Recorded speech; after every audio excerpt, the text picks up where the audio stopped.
Bismillahirrahmanirrahim. Assalamu alaikum everybody. I hope all of you are doing great and welcome back to my YouTube channel. So आज की इस video में हम एक short story को discuss करने वाले हैं जिसका नाम है द इच बाय डॉन डिलीलो. ये एक पोस्ट मॉडर्निस्ट शॉर्ट स्टोरी है. सो इस शॉर्ट स्टोरी के अंदर क्या होता है कि एक अननेम्ड नरेटर है, वो अपने एक्सपीरियंसेस शेयर करता है कि उसको एक प्रॉब्लम है, एक स्किन इशू है और उसकी वजह से उसको क्या क्या अफेक्ट्स होते हैं. सो बेसिकली उसको इचिंग की प्रॉब्लम है. इसी वजह से इस शॉर्ट स्टोरी का नाम भी द इच है. सो बेसिकली उस आदमी को एपिडर्मल लेयर में कुछ इशू है जिसकी वजह से उसको परसिस्टेंटली इचिंग करने की बहुत ज़्यादा आदत है. यानी कि फेस के अलावा वो तकरीबन हर जगह ही इचिंग करता है और इस इचिंग की वजह से कंटिन्यूअसली उसको ये इचिंग की मसला रहता है. कहीं बाहर जाते, अंदर खाते पीते कुछ भी करते उसको लगातार इचिंग करना पड़ता है, उसको स्क्रैच करना पड़ता है अपनी बॉडी को. सो इस इशू की वजह से उसकी जो पूरी लाइफ है वो बहुत ज़्यादा डिस्टर्ब्ड है. उसको साइकोलॉजिकल प्रॉब्लम्स हैं क्योंकि वो इस प्रॉब्लम की वजह से वो किसी के साथ सोशली कनेक्ट नहीं कर पाता. उसके एक दो फीमेल के साथ कुछ अफेयर भी होते हैं लेकिन वो कभी भी उनके साथ इंटीमेट नहीं हो पाता. उनके साथ एक वो जो कनेक्शन होता है बिल्ड करने वाला वो कभी भी नहीं कर पाता. क्योंकि उसको इचिंग होती है और वो खुद भी उन फीमेल्स को अवॉइड करता है कि किसी को मेरी इचिंग के बारे में पता ना चले और अगर पता भी चलेगा तो फिर प्रॉब्लम होगी. सो इस वजह से वो एक दो रोमांटिक रिलेशनशिप में भी आता है लेकिन वो कभी भी किसी के साथ कनेक्ट नहीं कर पाता. ठीक है, इवन के उसकी एक डाइवोर्स भी हो जाती है सिर्फ और सिर्फ इस वजह से. सो इस शॉर्ट स्टोरी के अंदर इचिंग के बारे में बताया गया है कि जिन लोगों को ये इशू होता है, ये प्रॉब्लम होता है, वो अपनी डे टू लाइफ में कितना सफ़र करते हैं. जैसे कि इस आदमी को 24 घंटे इचिंग करने की आदत है और कभी कभी इस इचिंग को इसको दूर करने के लिए वो हर वक्त डिफरेंट क्रीम्स लगाता है, डिफरेंट लोशंस लगाता है.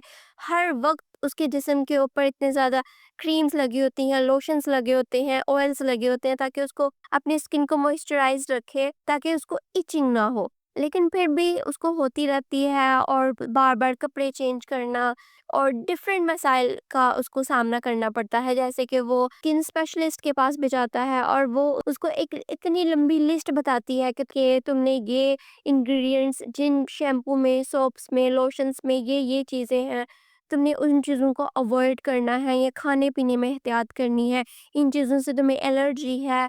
सो इस तरीके से सारा उसको बताती है और एट द एंड वो काफ़ी ट्रीटमेंट कराने की कोशिश करता है लेकिन फिर भी कुछ नहीं होता. तो एट द एंड वो जो डॉक्टर है, जो स्किन स्पेशलिस्ट है, वो उसको कहती है कि I give some patients a pill, a patch and injection, but what I am saying in your case is that you need to think of your itch as a long term commitment. मतलब उसका वो treatment करने की कोशिश करती है. Short story के and पे वो उसको कहती है कि मैंने काफ़ी लोगों का इलाज किया है, कुछ लोग इंजेक्शन से ठीक हो जाते हैं, कुछ किसी क्रीम से ठीक हो जाते हैं या कोई पिल से ठीक हो जाते हैं, लेकिन तुम्हारे केस में मैं ये चीज़ देख रही हूँ कि तुम्हें इसको, इस इचिंग की प्रॉब्लम को तुम्हें अपनी लाइफ का एक कमिटमेंट, तुम्हें लॉन्ग टर्म कमिटमेंट बनानी होगी. यानी कि तुम्हें इसी के साथ अपनी ज़िंदगी गुजारनी होगी. ठीक है, जैसे कि कोई भी एक मेजर इशू हो जाता है किसी इंसान को तो इसी तरीके से तुम्हें इसके साथ ही सरवाइव करना पड़ेगा. सो इस पॉइंट के ऊपर हमारी जो शॉर्ट स्टोरी है वो ख़त्म हो जाती है. बहरहाल इस पूरे शॉर्ट स्टोरी के अंदर यही चीज़ बताई गई है कि किस तरीके से वो जो आदमी है, जो नरेटर है, जिसको ये प्रॉब्लम है, वो कितना सफ़र करता है. Okay, so the main idea behind this story is that कि हम अक्सर लोग ये चीज़ सोचते हैं कि जो बड़ी बड़ी बीमारियां होती हैं जैसे कि ट्यूबरक्लोसिस, कैंसर हो गया, साइकोलॉजिकल प्रॉब्लम्स हो गई, एड्स हो गया, हेपेटाइटिस हो गया, इस तरह के जो इश्यूज होते हैं, या किसी का कोई बाजू कोई काम ना करे या कोई भी बॉडी का पार्ट अच्छे से काम ना करे, वही सिर्फ और सिर्फ बहुत ही सफरिंग किस्म के डिजीजेस होते हैं. ठीक है, जैसे कि ब्लाइंडनेस हो जाए या फिर कोई सुन नहीं पाता या कोई बोल नहीं पाता, तो हम लोगों को लगता है कि शायद ये ही बड़े मसाइल हैं. लेकिन اس شارٹ اسٹوری کے اندر یہ پورٹری کیا گیا ہے کہ اس سے فرق نہیں پڑتا کہ کوئی بیماری بہت بڑی ہے یا کوئی بہت چھوٹی ہے، ہر چیز میں سفرنگ ہوتی ہے، ٹھیک ہے؟ جسٹ امیجن کریں کہ آپ کو 24 گھنٹے ایچنگ کرنی پڑے. کبھی کبھی ایسے ہوتا ہے کہ ڈرائنس کی وجہ سے ایچنگ ہوتی ہے تو کتنے زیادہ زخم ہو جاتے ہیں مسلسل ایچنگ کرنے سے یا اسکریچز کرنے سے. کوئی بھی بیماری چھوٹی یا بڑی نہیں ہوتی. آپ کسی کے پرابلمس کو یا کسی کے ایشوز کو ایسے ہی نہیں کہہ سکتے کہ یہ تو بہت چھوٹا ایشو ہے. ہر انسان اس سے سفر کرتا ہے، گزرتا ہے. جیسے کہ اس شارٹ اسٹوری کے اندر پورٹری کیا گیا ہے کہ وہ آدمی، وہ جو ایچنگ ہے، ایچنگ کی جو پرابلم ہے، وہ اس کی لائف میں ایک سینٹرل پوزیشن لے لیتی ہے. وہ ہر کسی سے سوشلی کسی سے کنیکٹ نہیں کر پاتا، کسی کے ساتھ بات نہیں کر پاتا، کسی سوشل گیدرنگ میں بیٹھ نہیں پاتا. کیونکہ اس کو مسلسل یہ کرنے کی عادت ہے. اور وہ دوسرے لوگوں کو جن کو وہ نارمل دیکھتا ہے تو وہ بہت حسرت سے دیکھتا ہے کہ کاش میں بھی نارمل ہوتا. بیسیکلی یہ ایک پوسٹ ماڈرنسٹ شارٹ اسٹوری ہے.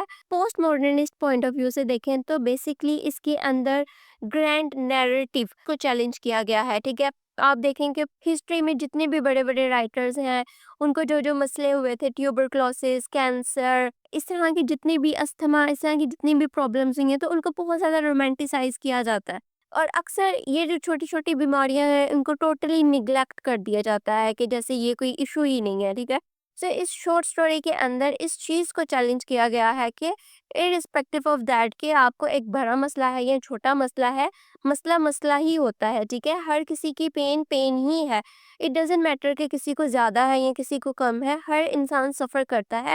اور ہمیں ہر انسان کے پین کو ایکنالج کرنا چاہیے اور اس کو سمجھنا چاہیے. اس پوری اسٹوری کا مقصد صرف اور صرف یہ تھا کہ جو بڑے بڑے ہمارے مسائل ہوتے ہیں، جو ڈیزیز ہوتے ہیں، جو لوگوں کو بیماریاں ہوتی ہیں، ان کو ہی نہ صرف اور صرف امپورٹنس دی جائے، بلکہ جو چھوٹی چھوٹے مسائل ہیں لوگوں کے، کوئی بھی مسئلہ ہو، ٹھیک ہے، ان کو بھی ہمیں توجہ دینی چاہیے اور وہ بھی ایکولی ہی امپورٹنٹ ہے. اور یہ چیز اس چیز کے اوپر بھی اپلائی ہوتی ہے کہ اکثر ہم جو بڑے بڑے لوگ ہوتے ہیں، ہم صرف اور صرف ان کو ہی دیکھتے ہیں، ان کے ایکسپیرینس کو ہی صرف ویلیڈیٹ کرتے ہیں یا ایکنالج کرتے ہیں کہ اچھا اس بندے کے ساتھ ایسا ہوا، یہ بندہ تو اس پوزیشن میں ہے، یہ اتنا بڑا ہے، اس کے ساتھ ایسا ہوا ہے تو یہ ٹھیک ہی کہہ رہا ہے. اور نارملی اگر کوئی بھی ایوریج سا بچہ ہو یا پھر کوئی بھی عام انسان ہو، اگر وہ کوئی ویلیویبل یا کوئی بہت کوئی اچھی بات ہمیں بتائے تو ہم اس کو رد کر دیتے ہیں، اس کو ایسے ہی بس اگنور کر دیتے ہیں کہ اس کو کیا ہی پتا. اس چیز کے اوپر بھی جو ہے نا ہم اس کو اپلائی کر سکتے ہیں کہ ہر بندے کے ایکسپیرینسز، ہر بندے کی پین میٹر کرتی ہے. اٹ ڈزنٹ میٹر کہ کوئی کتنا بڑا ایشو ہے. اس پوری اسٹوری کے اندر اسی چیز کو ہائی لائٹ کیا گیا ہے. مجھے امید ہے کہ آپ لوگوں کو اس شارٹ اسٹوری کی اچھے سے سمجھ آئی ہوگی. انشاءاللہ ہم لوگ بہت جلد ملیں گے اپنے نیکسٹ ویڈیو میں. تب تک کے لیے اللہ حافظ.